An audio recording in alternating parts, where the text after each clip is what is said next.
이사야 28장부터 33장까지는 화살진저로 시작하는 5개 장이 있습니다.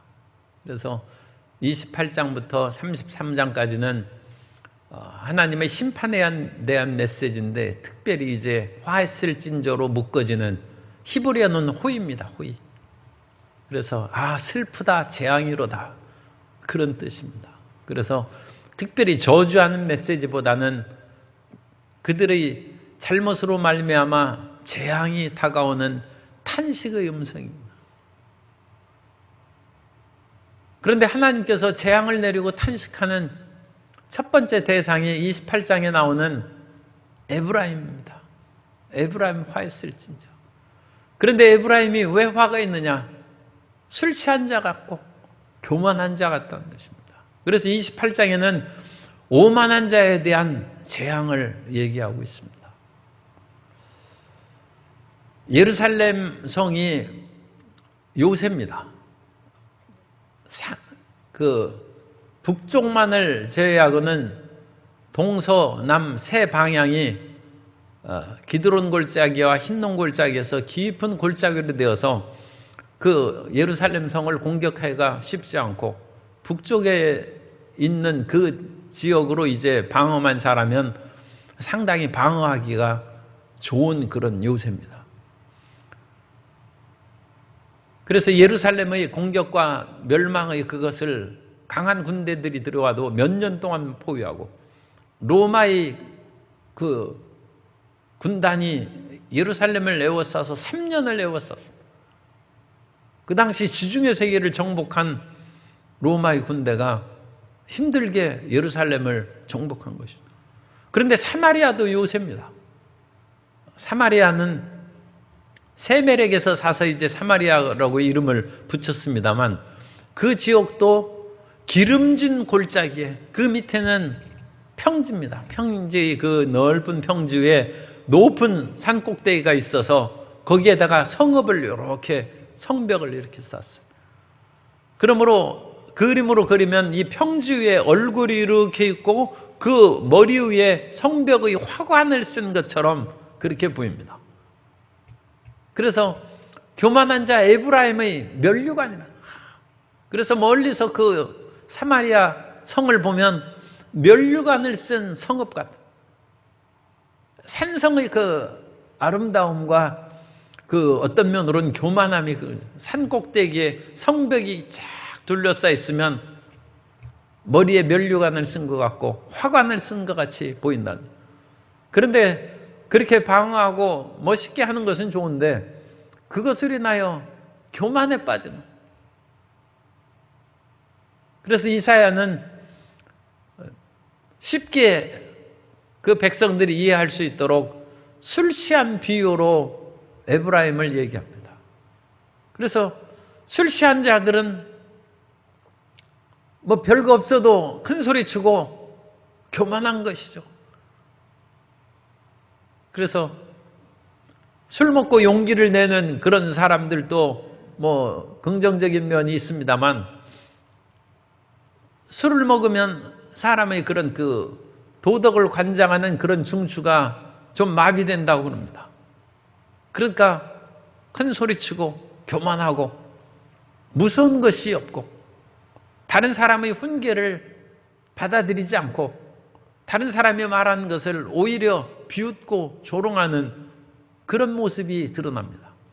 그런 모습으로 28장 1절부터 13절까지를 이렇게 떠오르면 우리가 이 전체 내용을 쉽게 이해할 수 있습니다. 그래서 첫 번째 보면, 술에 빠진 자의 성, 곧 영화로운 관같이 기름진 골짜기 꼭대기에 세운 성이요. 그래서 머리에 관을 쓴 그런 모습으로 성이 이렇게 높이 쌓인 그 모습을 이제 빠질 수 있는데, 그 안에 있는 사람들은 다 술에 빠진 자의 성이에요.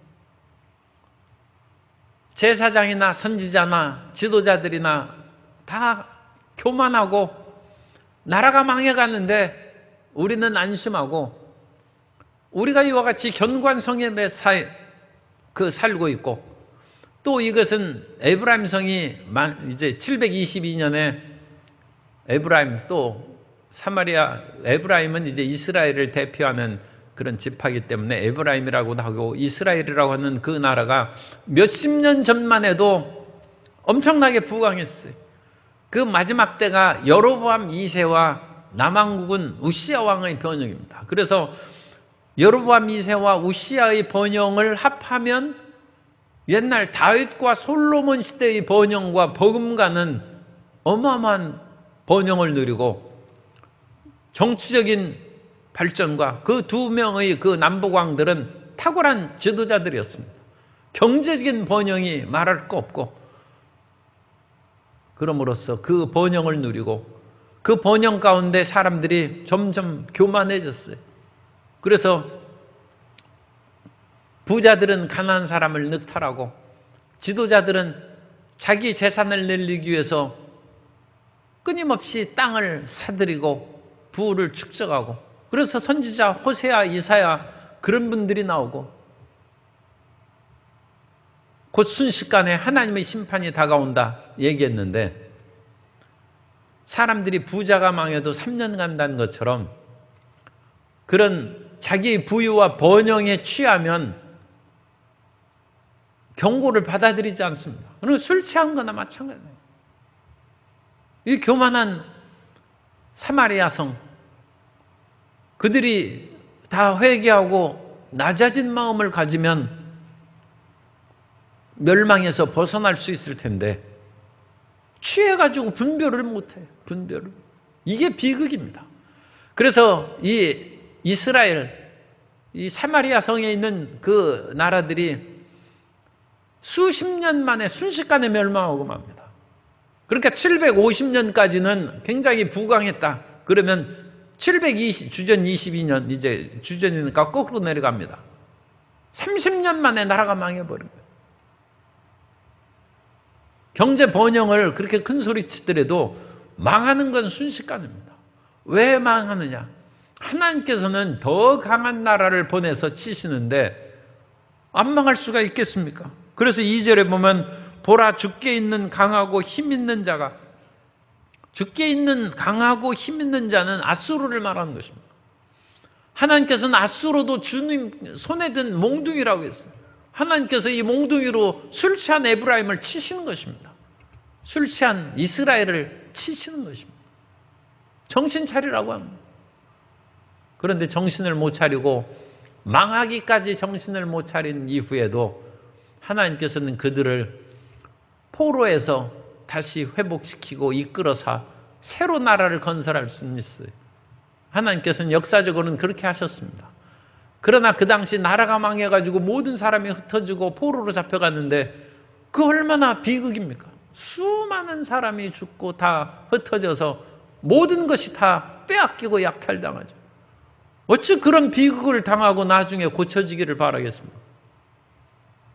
하나님께서는 아브라함에게 약속한 그 선민의 약속이 있고, 또 다윗에게 약속한 것이 있고, 또 유대민족을 통하여 메시아를 나게 하는 섭리가 있으므로 남겨두시기는 합니다만 그것을 겪는 고통, 백성들의 고통은 말할 수가 없죠. 그래서 이 힘있고 강한 아수르가 쏟아지는 우박같이, 우박이 한번 쏟아지면 채소니 배추니 몽땅 그냥 과실도 큰 우박 맞으면 뭐 상하고 못 쓰게 되죠. 파괴하는 광풍같이 몰아치면 다 날아가 버리죠. 큰 물이 넘침같이. 이 홍수 피해가 가장 무섭다고. 뭐 싹 쓸어가지고 그냥 남는 것이 하나도, 불에 타면 재라도 남는데 홍수로 가면 그냥 돌멩이밖에 없는 것이죠. 그래서 그 면류관을 땅에 던지리니 3절 에브라임의 술 취한 자들의 교만한 면류관이 발에 밟힐 것이라. 그래서 그들은 쇠잔하는 꽃과 같다는 것입니다. 꽃은 떨어지는 것이죠. 그래서 그것이 모든 것이 떨어지고 사라져 버린다는 것입니다. 그러나 이렇게 모든 것이 사라지는 속에서도 하나님께서는 남아 계십니다. 그래서 5절과 6절은 이 모든 것이 흩어져도 5절 그날의 만군의 야훼께서 자기 백성의 남은 자에게 영화로운 면류관이 되시며, 하나님이 영원한 면류관입니다.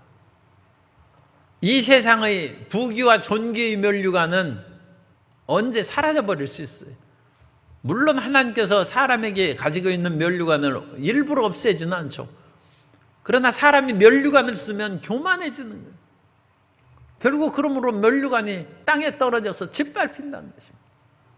그러므로 우리 성도들의 면류관은 재산이 면류관이 아니고, 권력이 면류관이 아니고, 명예가 면류관이 아니고, 미모가 면류관이 아니고, 자기의 학벌이나 여러 가지 경력이 면류관이 아니고 하나님이 면류관이 되시기를 바랍니다. 우리의 자랑거리는 하나님이십니다. 우리가 자랑할 것이 이 세상에 종종 좀 있을 수 있습니다. 그러나 그것이 있어서 교만하면 패망의 선봉입니다. 그래서 남은 자에게는 이미 재앙이 휩쓸고 가는 것이죠. 5절에 자기 백성의 남은 자에게 영화로운 면류관, 아름다운 화관, 지금 1절이 그것과 대꾸가 되는 것입니다. 에브라임의 술 취한 면류관, 꽃, 그건 화관을 말하는 것이죠. 그것은 사라져버리지만 하나님이 면류관이 되시고 하나님이 화관이 되셔서 공의와 정의롭게 재판하시고 모든 사람을 이끌어 가실 것이다. 그래서 항상 이사야는 절망 가운데도 희망의 메시지가 간간히 들어있어요. 그 재앙과 심판의 메시지 가운데 몇 구절 들어있는 것으로 사람이 소멸하지 아니하고 다시 용기를 얻는 것입니다.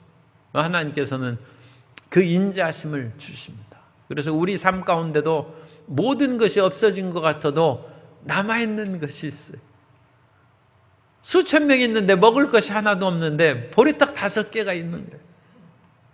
엘리사의 선지생도가 갑자기 죽었는데 그 선지생도의 아내가 쫓아와가지고 지금 당신의 종이 빚을 많이 져가지고 애들을 노예로 잡아가려고 하는데 살 길이 없습니다. 그러니까 너희 집에 무엇이 있느냐?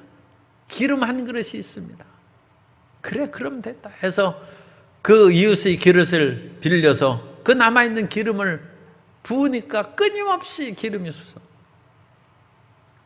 어떤 가운데서도 하나님은 우리에게 남겨준 것이 있습니다. 그 작은 것에서부터 시작하면 시작은 미약하나 나중은 심히 창대하는 복을 주십니다. 그런데 이사야 선지자를 통해서 이런 그 희망의 메시지를 증거해도 이 사람들이 지금 다 술 취해가지고 정신이 없어요.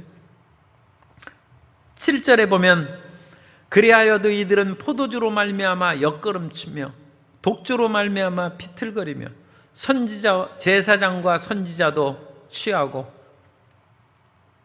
환상을 잘못 풀며 재판할 때 실수하는. 이 당시 재판장과 선지자들이 제사장들이 다 취했다는 그런 것은 헛된 생각에 그냥 사로잡혀. 예레미야 시절에도 그 당시 사람들은 헛된 생각, 다윗 언약을 하나님 말씀입니다. 그것을 붙잡고 우리 예루살렘은 안 망한다는 거예요. 어떤 일이 있어도 안 망한. 그런 어리석은 것이 어디 있습니까? 이 세상에 안 망한 나라가 어디 있습니까?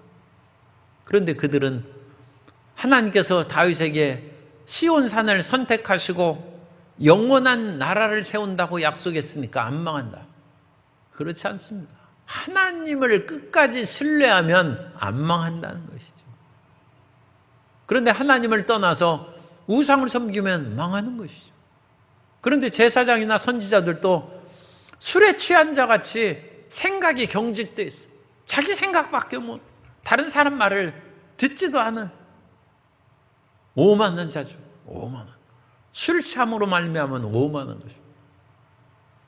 선줄로 생각하거든 넘어질까 조심하라는 것은 선줄로 생각하는 사람이 술 취한 자같이 오만해진다는. 그래서 자기는 개걸음치고 비틀거리는데도 불구하고 그것을 깨닫지를 못한다. 그리고 그 입에서 나오는 것은 더러운 것입니다. 토하고 더러운 것이 가득한데 온갖 쓸데없는 말과 더러운 것을 가득하는데도 그것이 더러운 것을 깨닫지 못한다는 거예요. 그게 8절입니다. 모든 상에는 토한 것 더러운 것이 가득하고 깨끗한 것이 없도다. 하는 일이란 것은 다 그렇다. 오늘날 시대에 대해서 또 얘기를 하면 적합하게 비유를 할 수도 있습니다만 그건 정치적인 견해가 또 다를 수도 있으니까 그런 얘기는 하지 않겠습니다. 어쨌든 오만하고 교만하면 망한. 그래서 그들은 술 취한 에브라임의 제사장과 선지자들 같다. 그리고 그들이 빈정되는 것입니다. 이것은 9절의 말씀은 이제 상당히 좀 그 주어를 어디로 붙이느냐에 따라서 해석이 어렵습니다만 이사야로 그 말한 것으로 그렇게 하겠습니다. 그래서 이사야가 또는 그 당시 아모스나 호세아가 얘기해도 그런 선지자, 참 선지자의 말을 빈정대리는 네가 누구를 가르치느냐? 그러면서 누구에게 도를 전하며 깨닫게 하느냐? 젖 먹는 어린아이에게 우려. 술 취한 사람한테는 길게 얘기해야 못 알아듣습니다. 그래서 짤막짤막하게 얘기를 해야죠. 거기 그쪽으로 가지만 다친다. 그럼 네가 누구를 가르치냐? 아니 내가 뭐 걷지도 못한 줄 아느냐? 자기가 지금 비틀거리고 걷지 못한 것을 깨닫지 못하니까 거기 가면 넘어진다. 저기 가면 부딪힌다. 그렇게 얘기하면 누구에게 가르치고 젖된 아이에게 나한테 말하는가? 그러면서 경계에 경계를 더하며 경계를 더하며 히브리어의 가장 간단한 단어들을 얘기하기 때문에 차브하고 그 와우를 쓰는 그런 것으로 얘기하기 때문에 이 뜻을 잘 모릅니다. 그래서 그것을 그 간략한 동사의 가장 가까운 것으로 해석해서 오늘 우리 이 번역을 한 것입니다. 그 단어가 이제 히브리어로 읽어드리면 대충 우리가 그냥 알을 수 있어요. 차브 라차브. 그것이 경계의 경계를 다하는 거예요. 차브 라차브. 라차브는 차부의 차부를 그런 뜻입니다. 차브 라차브라는 뜻은 차부의 라가 그거에 더한 차부의 차부를. 그래서 차부 라차부, 카브 라카부 두 번씩 반복하고 있어요. 제르샴 방언하는 것. 이 오늘날 그런 성경학자들도 이 규절을 제대로 해석 못합니다. 어린아이의 그런 그 방언처럼 단순하게 하는 것은 엄마밖에 못 알아들어요. 그게 이 말하는 것이 제대로 주어 동사하고 그런 것을 그 긴 단어로 말하지 않기 때문에 그냥 뭐 하면 배고프다는 얘기인가 보다. 기저귀를 갈아줘야 되는가 보다. 엄마가 알아듣지 다른 사람은 아빠도 못 알아듣. 물론 아빠가 엄마 역할을 하면 알아듣겠죠. 그래서 그 사람들이 이런 그 경계에 대해서 일종의 조롱하는 거예요. 그래서 이 히브리어도 그런 언어의 유희가 이 선지서에 보면 종종 그렇게 나옵니다. 그래서 경계를 그렇게 말하는. 그래서 우리를 어린아기처럼 취급해서 이런 식으로 알파벳 단어를 얘기하듯이 우리를 교훈하는가? 그러니까 하나님께서 그래? 그러면 너희가 못 알아듣겠으면 아예 이방인의 아수르의 그런 적군의 말을 통해서 너희를 훈계하겠다. 그것이 11절입니다. 그러므로 더듬는 입술과 다른 방언으로 그가 이 백성에게 말씀하시려. 그래서 심판의 그런 회바람이 다가와서 다른 군대의 그런 방언, 더듬는 입술과 다른 방언으로 말씀한다.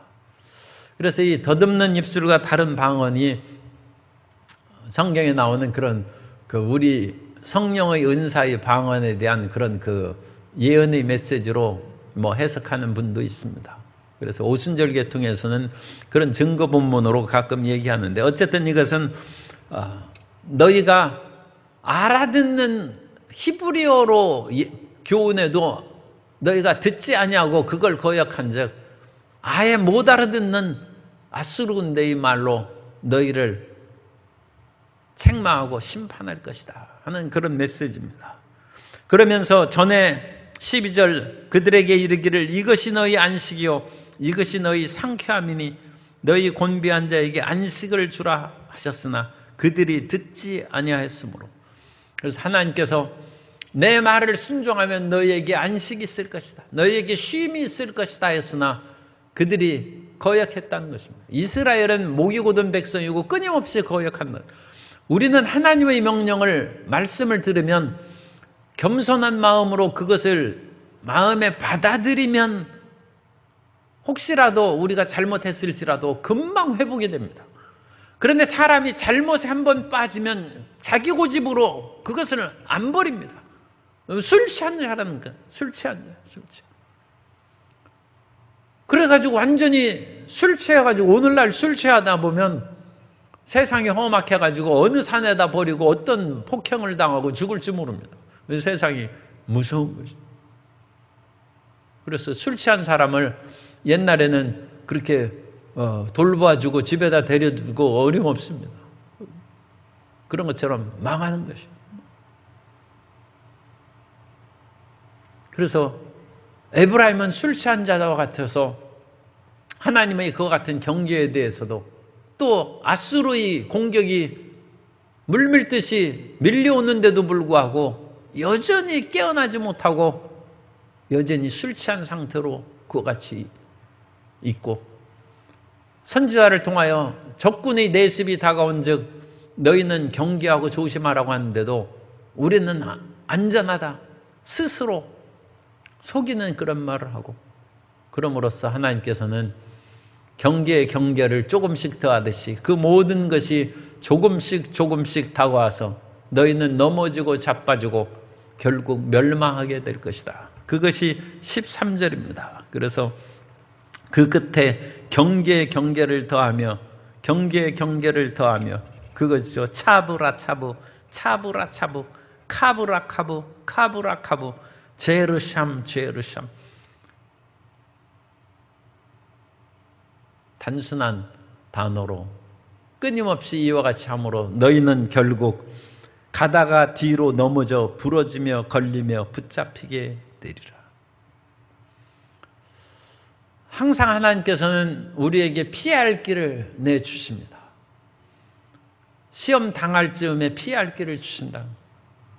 그러므로 우리가 그와 같은 하나님의 인자한 손길을 깨달으려면 술 취한 자같이 되지 않아야 됩니다. 그래서 그것을 깨어나야죠. 그런데 너무 술에 취하면 못 깨어나죠. 그럼 큰일입니다.